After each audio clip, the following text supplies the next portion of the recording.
show the people that don't know about this religion as in a peaceful way. I've always talked to my parents about this. They've always tried to tell me, like, be yourself and just don't do anything bad that will hurt you and our family and just the representation of the Islamic faith. And I try my best every day. Sometimes I fail, sometimes I succeed, but that's how life is.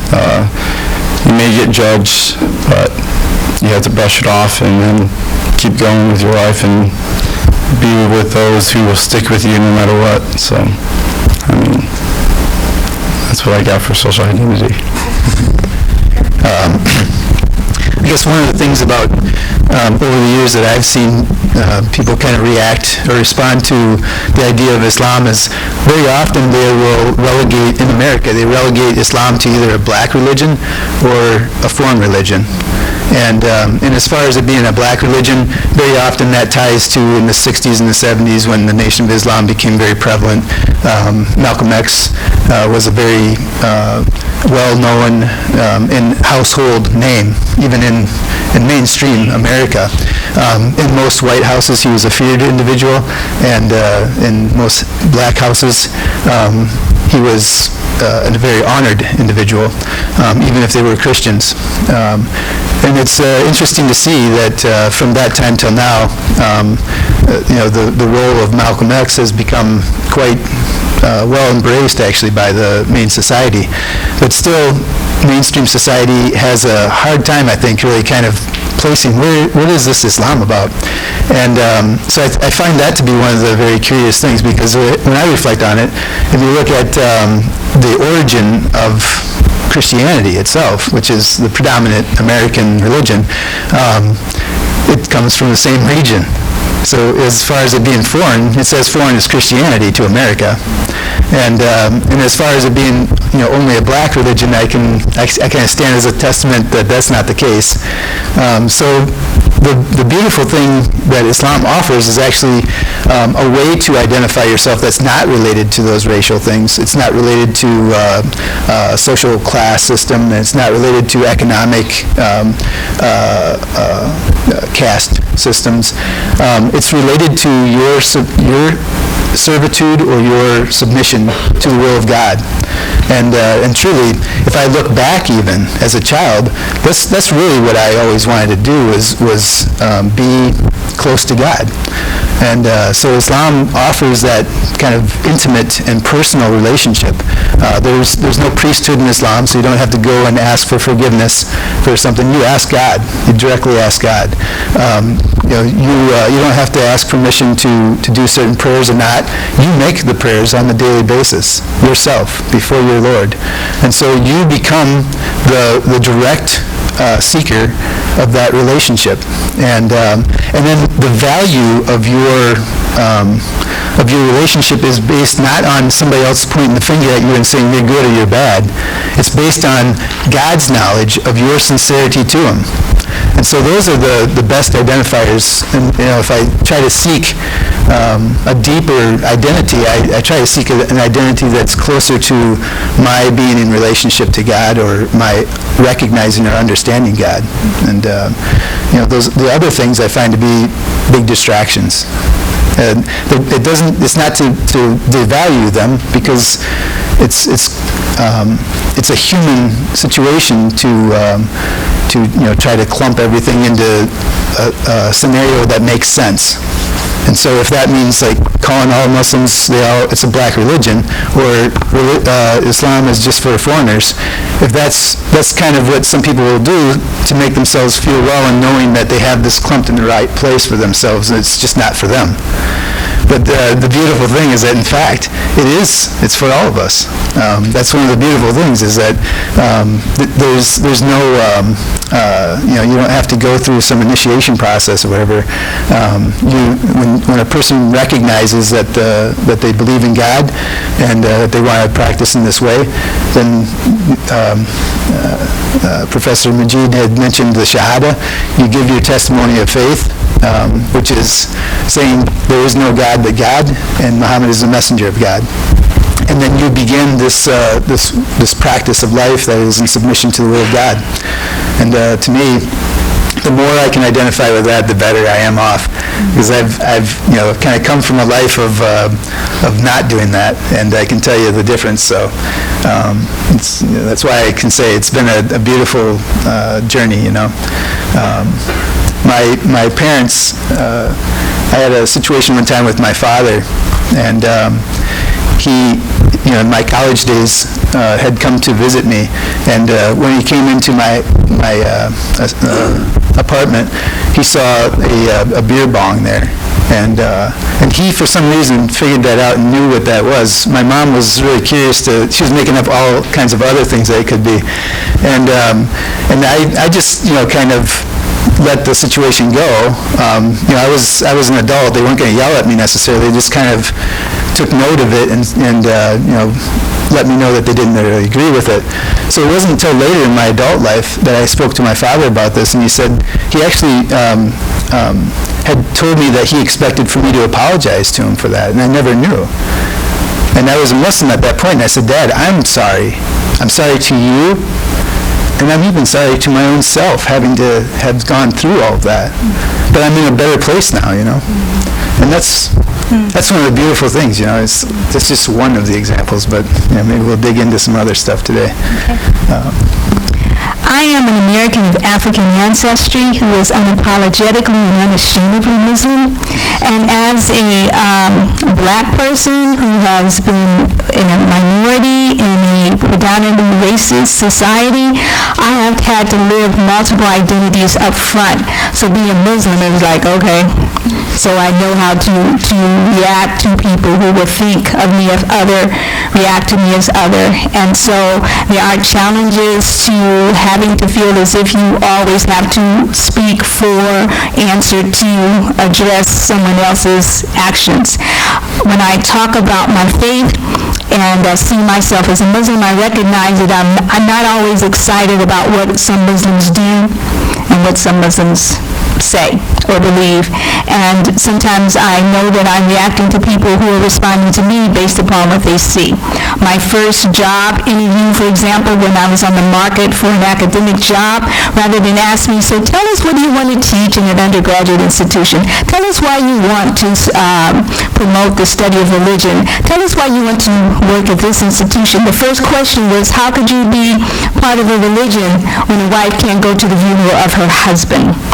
And so here the search committee member was addressing an actual case in Jordan where Queen Noor, the cultural issue at the time, or the cultural practice, was that she would not process behind the funeral.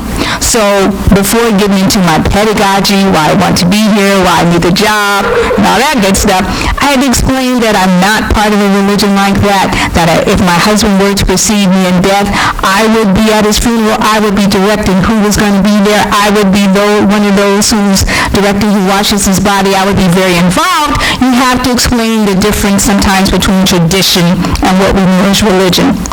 And so one of the ways that we hope to get into this and prepare to take your questions is Professor Bronson is going to introduce us to a very short 6-minute video that we're going to see that's related to identities that she actually created. Alhamdulillah.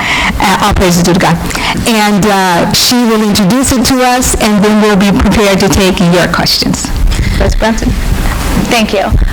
So the video I'm going to show, and I apologize for those who've seen it already, I showed at the end of last year when I taught a class on Islam, and essentially it gets into sort of the cognitive dissonance between sort of what we've all spoken about now, and that is sort of the pressure to identify yourself, which again, as I've mentioned, I'm not sure that we need to identify. I mean, I'm not disagreeing with you at all, but I'm saying, there is a pressure that you must identify yourself up front and sort of categorize with this person and take loyalties to that, So one of the things we often hear come up again and again is, why aren't they professing their loyalties to America, and that they being Muslims, and I'm not sure that is even a question that needs to be asked, because I know I don't, say, not me, but say somebody else who has no connection to Islam at all doesn't sit around daily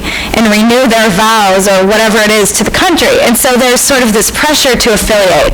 Anyway, so at the end of the semester on the last day, I made this video. I will say that is not professional by any means, but it's just a collage of sort of, you'll see different things in there. Some probably you'll have questions about.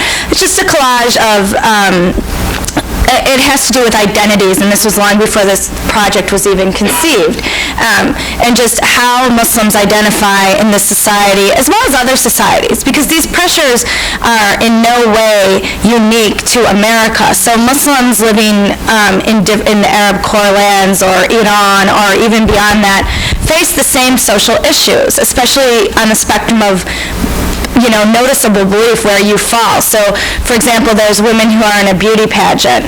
That's one of the things that's probably I would need to explain up front, wearing crowns. And there's another set of women in beauty pageants, but they're wearing the niqab or the burqa, which is the full garment. And then there's things like people negotiating identities in terms of playing with Barbies, or there is a Muslim Barbie juxtaposed to what we know as the Barbie from the 1950s or 60s. And so there's a lot of pictorial images. If you have any questions about them, if we don't have time, you can ask. It's just a simple video. It's about 6 minutes. There are 2 songs. The first one is sort of a mix of French lyrics, and the second one is Fayrouz, one of the most popular artists, and the song is The End of Summer, The Last Summer Days. None of them are really explicitly related to the video images. It's just songs that I picked after sampling a few. Okay. And as I go down the aisle, if you have questions already, I'll take your cards.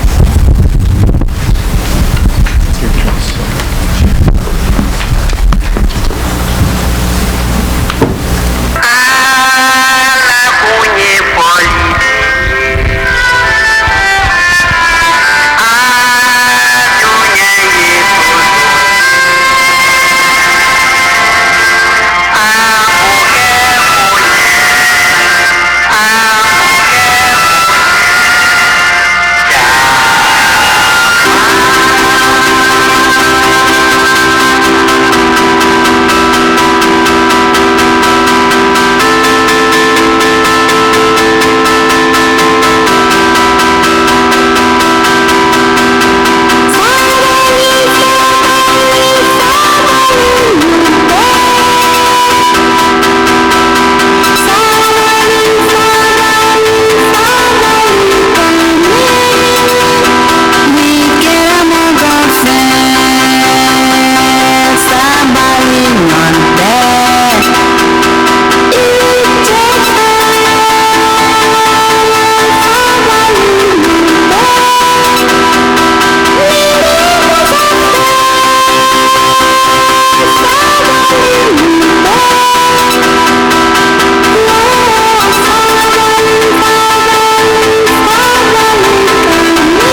first, we've got some very interesting questions from the audience, some of which would take a class to engage fully, but we will try to do the best we can with the time we have. First, we wanted to give the panelists an opportunity to react to what you saw in the film. As you can see, there's like different comparisons on the views of Muslims, Americans, as like terrifying people and as peaceful people.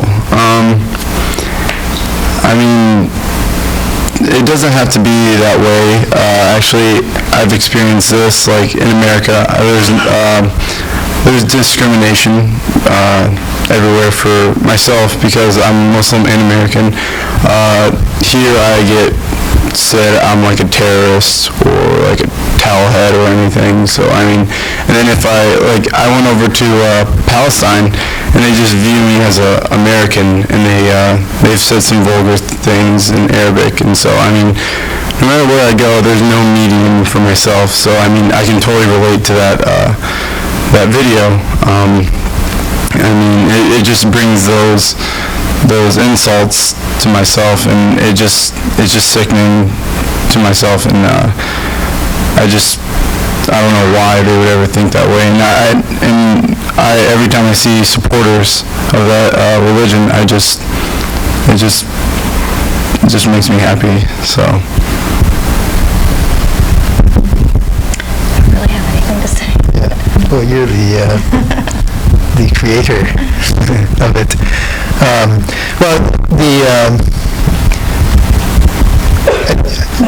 I think that it's, the collage of images obviously stirred up a lot of different ideas and thoughts and things. I guess it might be more interesting, I think, for us to be able to get into some of the questions that people have, so maybe we can address what this intimate group has in relation to some questions of what is Islam really about. Well, one of the first question that we'll address is, what do your families think about your transitioning to being Muslim? And we want to make clear that Muslim individuals who come to Islam identify this journey in a number of ways. There's no word for convert in Arabic, so you will hear a reference to becoming Muslim. Although Muslims and others will use the term to speak about a religious journey because that's a popularly understood term. So Muslims in America often identify themselves, when I converted to Islam, I reverted to Islam, meaning that I went back to the religion of my ancestors. Others would say, as I do, that I transitioned to Islam, meaning that I took the faith or the worldview that I had at the time of my journey to Islam with me. So by the time I became Muslim, I had rectified the issue of the centrality of Jesus as that most Christians have, the centrality of Jesus for salvation. I had rectified that. I was comfortable with not seeing Jesus as the human manifestation of God. Yet there were other beliefs of Christianity that were very relevant and very similar to the ones that I would have in Islam. So I could take a lot of my faith. Did I believe in God? Yes. Did I believe in heaven and hell? Yes. Did I pray? Yes. Did I believe that that there was a greater power to whom I needed to direct my life? Yes. So I took those traditions and beliefs with me to the path of Islam. So I would say that I had transitioned. But how do you two identify what you did? There you go. Well, the question was about the family reaction. Yes, so how did your family, Yeah. yes, I'm sorry.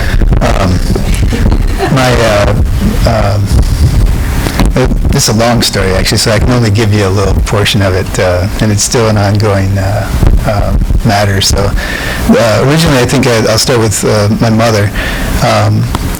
The first time that, even before I took on Islam, when I had met and appreciated the woman that would become my wife, I had communicated that to my mother. And my mother and I had a very close relationship. Again, a lot of it was based on my asking questions that would kind of push her in her question of the faith, but she usually didn't have answers, so she would reach out to somebody else. And when I presented to her the idea that I had met this girl and her name is Yasmin, she knew right away that that wasn't going to be somebody that she would know every single day. So she said, well, where's she from with a name like that? And I said, from East Africa. And she says, well, does that mean that she's from Africa? Does that mean she's black? And I was like, yeah.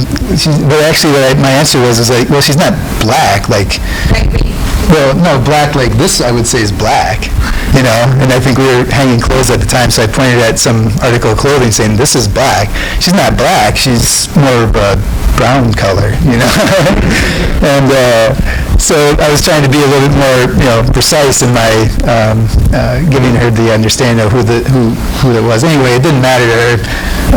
Any shade other than white was not going to work. And from that day forward, a very kind of static-y relationship started. So then when I decided to take on Islam not to disrespect my family. I decided to take on Islam because it seemed like the important thing to do in life. It was a personal consideration that was beyond parental guidance at that point.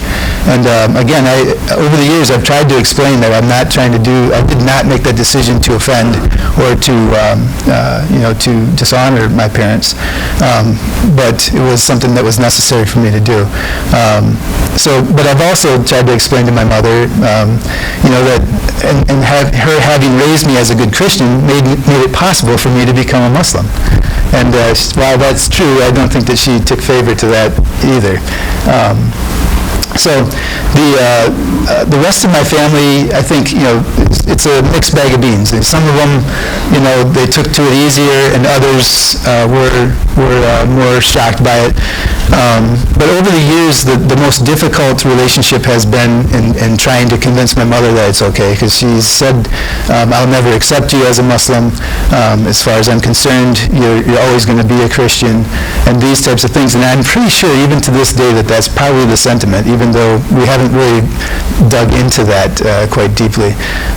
So again, I've only tried to foster a good relationship with them, and also trying to explain to them the decisions that I've made, also trying to point out to them, the mess that I was before I took on Islam, so that they could see the stark difference in who I had become.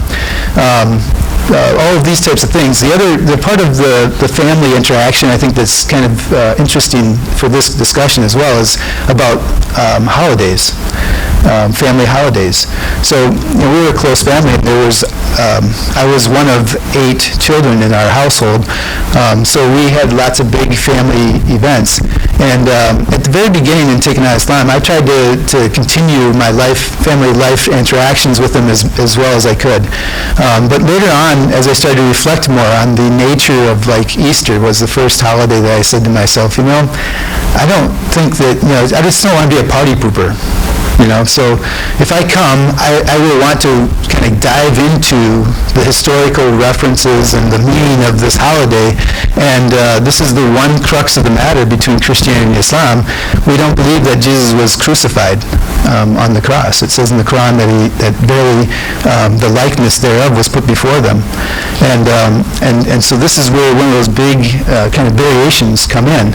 And I just didn't want to be the guy who constantly brings in the bad stuff. So I said, it's better for you not to come. I don't want to be the party pooper. But I'll be there for the other things. And so after trying to explain that to them, then they would simply come back with, well, how come you won't do that? And they, in a very primal way, would come back to the same argument, and essentially it was like a 5th grade nana boo-boo type of thing. I was like, I'm not going to have the conversation. I won't be here for Easter. Bye-bye. So that eventually kind of led to a little less participation in going to, because they kept going back and forth. Well, how come you'll come to Christmas, but you won't come to Easter? So I said, okay, I won't come to Christmas then either, So, and then I would come for Thanksgiving. And I still try to come for Thanksgiving as much as I can. Although I do have an interesting kind of social view on on that as far as a historical reference. We look at Thanksgiving and we see the stories of the Indians and the Pilgrims coming together and sharing the food, and the reality of the story of the whites and the Indians is that the whites completely slaughtered the Indians. And that is the historical reality, and we live in the aftermath of that today. And how that can be celebrated, well, to give thanks to God, I guess. That we can go back to that primal piece of it and say, I do enjoy getting together to eat and give thanks to God. So, so anyway, in looking at some of these things, this is where, it's not that Muslims want to overly critique the way that the Americans go about things. It is simply the fact that there are some different perspectives on various things that are practiced in the society. So I've had to do whatever I can to try to explain those things to my family, and the work is still active. I'll just say a couple things. It was difficult and it wasn't appreciated, and I think, again, getting back to how deeply religion can identify ourselves, how deeply religion identifies individuals, or how deeply they identify with it. Even if people are secular in terms of not really practicing it, it's still a cultural identity with which they associate themselves, because it gives meaning to our lives. It tells us the way in which we conceive the world, and so it's a personal affront, I think, to those who are close to you and in your family. My family wasn't particularly religious. I mean, they nominally so, the Sunday church and things like that. However, it still, again, was a personal affront, almost like changing from Republican to Democrat or something like that. And it ended up being construed that way. It definitely was difficult, and eventually I just ignored it. And I also moved overseas very shortly after that, not for that reason, so I didn't have much contact. Things are fine now for a variety of reasons. Most of my family has come around, so to speak, but I still have friends who pray in the name of Jesus that I'll get saved, who are concerned about my soul. My family is more concerned about the way I dress. They don't like it. Where I travel, they don't like it. Every time something comes up on the news about Islam or Muslims, I get a call, so what were y'all over there for? Or why do you do that? And so there is a lot of apologetics that occur, particularly around holidays. So I know that on Christmas, somebody's going to call me and wish me Merry Christmas. Somebody's going to call me and ask me about a Christmas gift, and I have to explain, well, we don't celebrate Christmas, or why don't you celebrate Christmas? Isn't God good enough? Don't you know Jesus Christ died, buried, born, all of those kinds of issues. So we have to deal with those kinds of situations, particularly during the month of Ramadan, which is one of the pillars of our faith. When we fast from sun up to sundown, if you're among family members, why you can't eat? Okay, we know you can't eat pork, but you can eat now, and why can't you eat now, and aren't you hungry? So just normal, human, everyday people kind of stuff, okay, that comes out. What challenges have you incurred besides family stuff? What would you say are some of your the challenges that you face being a Muslim in America? Like I said before, this discrimination, but I already elaborated on that, so I'll go something a little base. So like pork, I guess you can say. There's a lot of pork in America, obviously, so I mean, we would always have to try to find alternatives to eat. So my family owns a meat locker in my town, and we also handle pork too, but we do halal meats too, and we do it separate times. Some Muslims handle pork? You mean some Muslims do handle pork? Yeah. Oh. I mean, we're not going to eat it. We're not going to bathe in it or something. They're not bathing in it. But this is good. Because many people don't think that there is such diversity in approaches to a number of issues. that Islam is not a monolithic tradition, that Muslims aren't a monolithic people. So it may be surprising for somebody to hear that a Muslim might even come near to pork, even though in the Quran it tells us that if at the point of death, if this is a point of survival, then it doesn't say this as a translation, my translation, basically that you eat what you have access to. And so if that's pork, just don't enjoy it, but survive. And so there are ways in which some people don't think that Muslims. Right. I'm vegetarian, so I really don't care what I'm saying. I mean, people ask that all the time. Like, they're like, "How can you handle pork?" I'm like, "I'm not eating it. I'm just handling it." I mean, we wash our hands. We take care of it as if it was like beef. I mean, we don't want to contaminate it and hurt the customers or anyone. But actually, we're thinking about in a few years we're going to just eliminate pork and just do beef, lamb, goat, and chicken and stuff like that. So, and also another challenge is following my faith. But I mean, like, I'm trying every day. I'm learning, but it's not as easy as going overseas. Like overseas, it's so easy because they play the adhan. That's the prayer time. So I mean, they'll play the adhan and you can hear it through the whole town. Everybody stops what they're doing. They just go to the masjid, they pray, and they continue. And I was able to do that every single day, and it was awesome. I mean, it was very easy to do. But like when you come here, everything's fast-paced. No one wants to wait for you. But I mean, so like you'd always have to do time management. You're like, all right, I'll just pray now here, and then hopefully I'll do this many rak'ah. So I mean, I'm just trying to do this right now. But then, but I mean, that's the hardest part, is trying to find time for your faith in America. But so it's harder to have your faith, have your everyday life to revolve around your faith here, whereas when you're in a Muslim environment, indeed everything else revolves around your faith. Right. So I mean, those are the big challenges: is discrimination, religion, and pork, I guess. Go ahead. I find that the difficulties mostly relate to sort of a macro perspective and a micro perspective.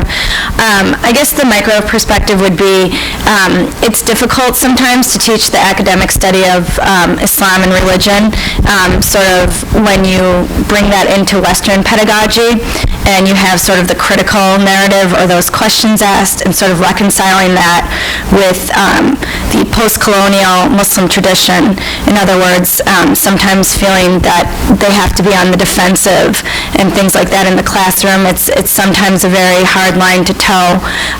You don't want to be offensive in the classroom at all. At the same time, you want to create a safe and critical environment. A critical environment, not meaning let's criticize, but an environment where we can sort of interrogate and investigate the textual tradition and what it means. Another thing I think, and this applies especially to women, so Professor Majid and I, one of the things that I think is at stake right now is sort of the recovery, the reconstitution, whatever you want to call it, of the textual tradition. In other words, the Quran has this sort of liberal and egalitarian focus, especially when it comes to women. Some of the story of Mary in the Quran, even the story of Eve in the Quran, is really without any sort of denigration or smear, that sort of thing. But most people would know that there's that egalitarian nature of the Quran, or Islam, would they? And so most people don't know this, but what has happened with that tradition is that, that sacred tradition has wended its way into religious matters, and so those have become justifications for certain rulings against women. And so for hundreds of years, Muslim women have lived in societies that are not friendly towards them, whether it's socially. I mean, Professor Majid and I have both lived and visited the Middle East, that are not friendly to them on a social, institutional, philosophical, religious level. And yet, so there's this sort of strife and this desire to sort of reclaim the tradition. However, it's difficult to reclaim that sort of tradition and sort of rectify it and take those, sort of the male patriarchal bias out of that legal tradition that comes in the wake of the Quran.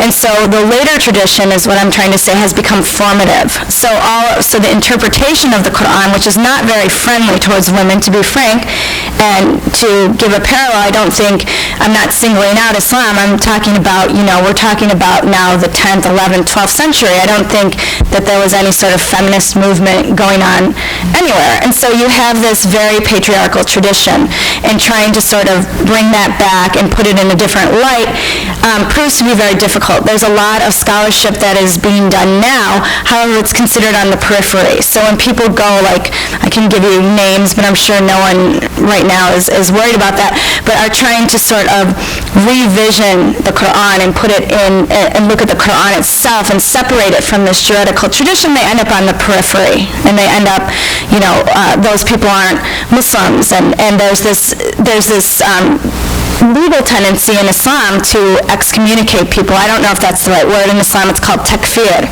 So to make people unbelievers based on what they're doing. So those are two, I think, challenges that I face personally, as well, personally within my family, within the things that are important to me, as well as an academic who studies Islam. Well, Professor Bronson, if you could hold on to the mic, one of the questions had to do with not only the role of women and the rights of women, but how women tend to be the face of Islam and how women are represented.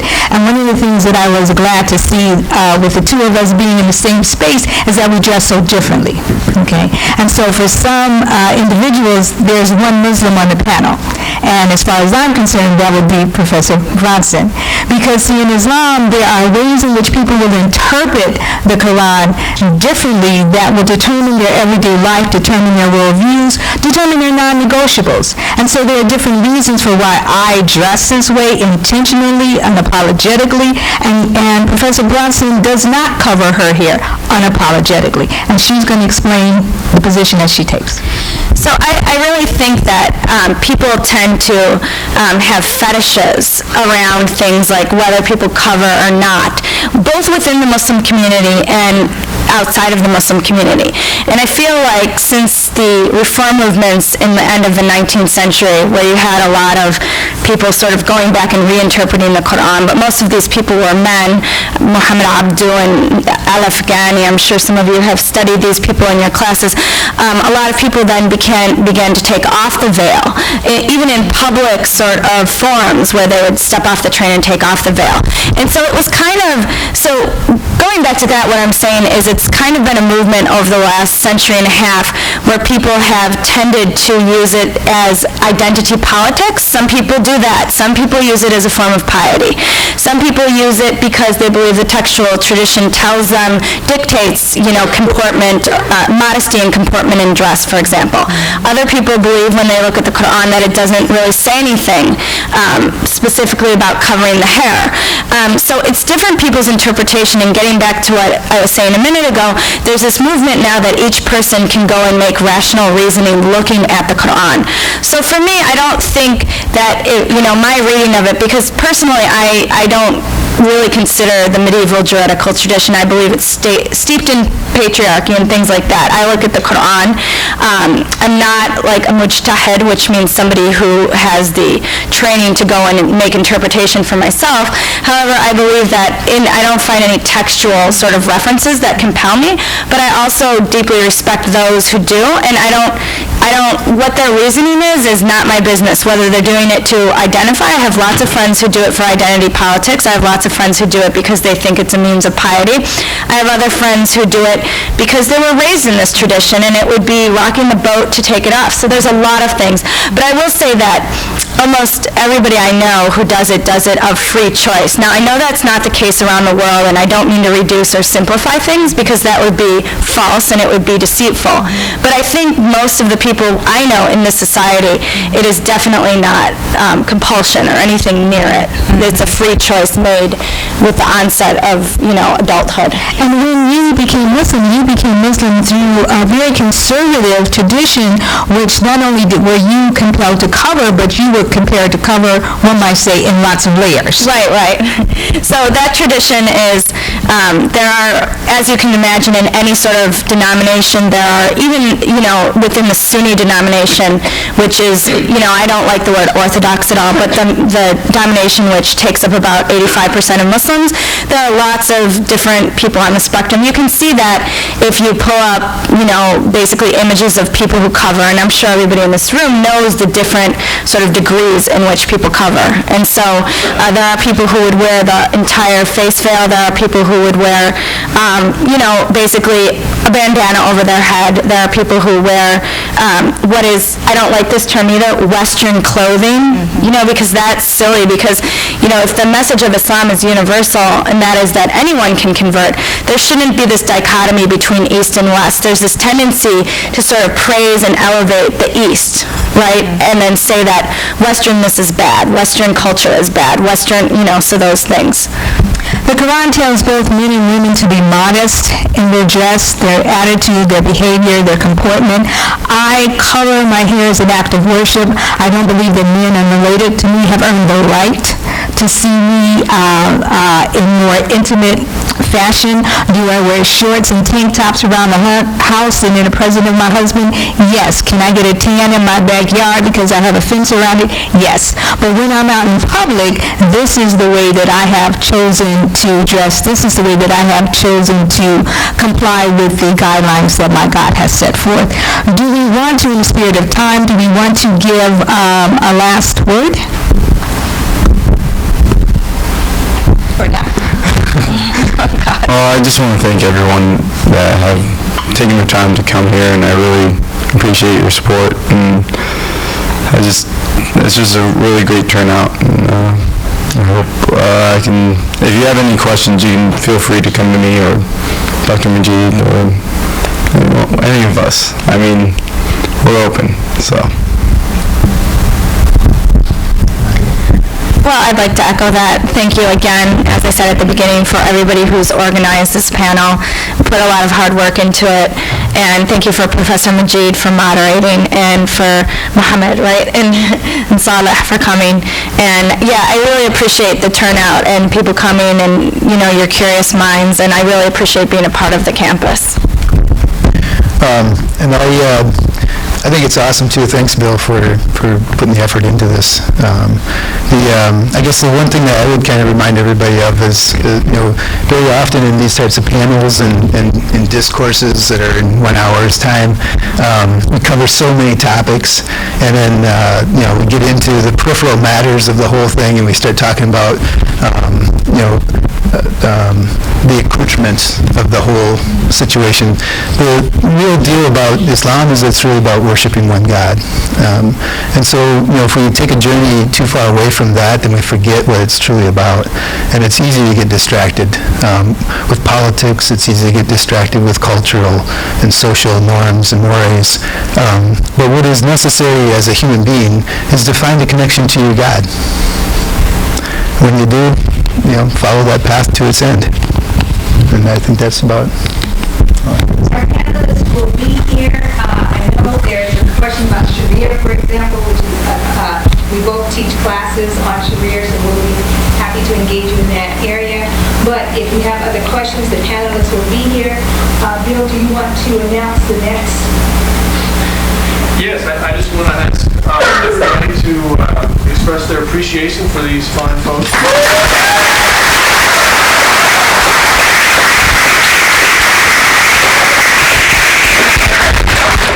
The intersection series will continue in January with as yet to be determined date. The intersection explored will be mixed race, and then in February the immigrant and American experience coming together with those.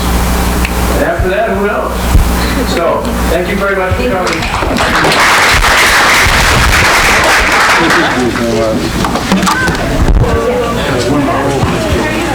That was nice. It was good hearing about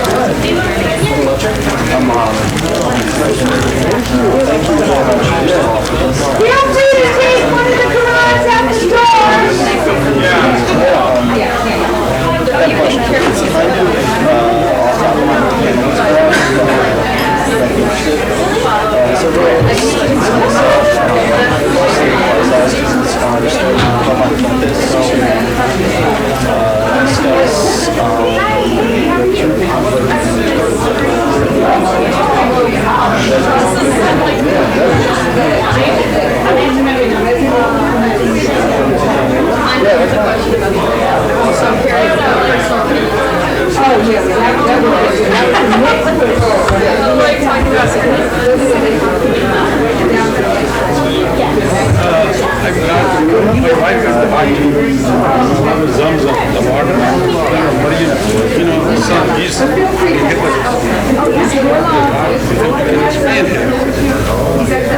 Professor Brown has one.